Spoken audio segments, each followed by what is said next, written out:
Good afternoon, Year 12. From the very start of Year 7, when you sat in the hall in your brand new uniform, nervous and quiet, and filled with a mixture of trepidation and excitement, you have proved to be a year group who knew exactly what they wanted and how to get it done.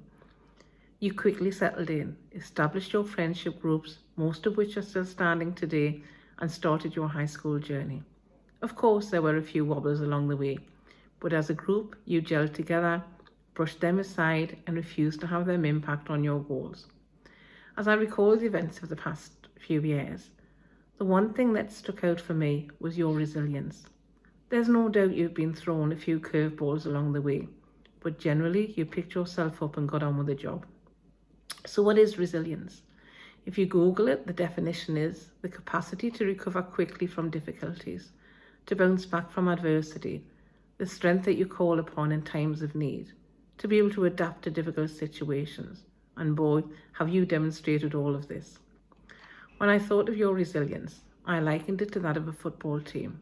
Now, most of you know that I'm from the northeast of England, where football, that game you play with your feet, is a dominant sport. You call it soccer. And although I can't say I was ever a huge fan, I did admire the sportsmanship and camaraderie of the players. However, after being in Australia for 17 years now, I have come to enjoy your game of football, the one that you play with your hands. A couple of weeks ago, I watched the NRL Grand Final between the Panthers and the Rabbitohs. Of course, living and working in Western Sydney and having two players who were ex-Rooty Hill, I'm going for the Panthers. After watching it last year, I was eager for the Panthers to have a win. Now, I can't say I fully understand the game, and I had to ask my husband lots of questions, much to his annoyance. But by the second half, I was an expert, jumping up and down, shouting at the telly, throwing my arms up in the air when opportunities were missed. And although I don't fully understand the rules, I marvelled at how the team worked together to get the job done. Not every decision went their way, but they accepted it and moved on. They stuck to their game plan, moved on quickly from setbacks, adapted when they needed to, and demonstrated unbelievable strength to maintain that momentum to the very end.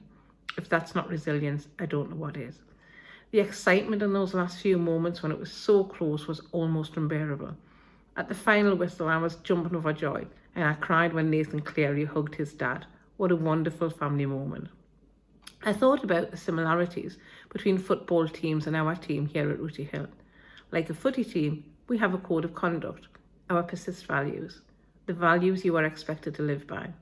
These values have guided you through your high school years, and I hope you continue to use them as you travel through life. You, like the Panthers, have demonstrated resilience. You made a commitment, stuck with it, overcame huge obstacles, and now here you are, at the end of your season, winners of the grand final. As I address our team as your coach, I can confidently say that you are all winners. And although I don't have a giant shield to present to you, you each have a momentum of your victory. Wear your medal with pride, celebrate with your family, cherish the memories, and be proud of what you have achieved. It wasn't easy, but you made it look like it was. Congratulations, Year 12.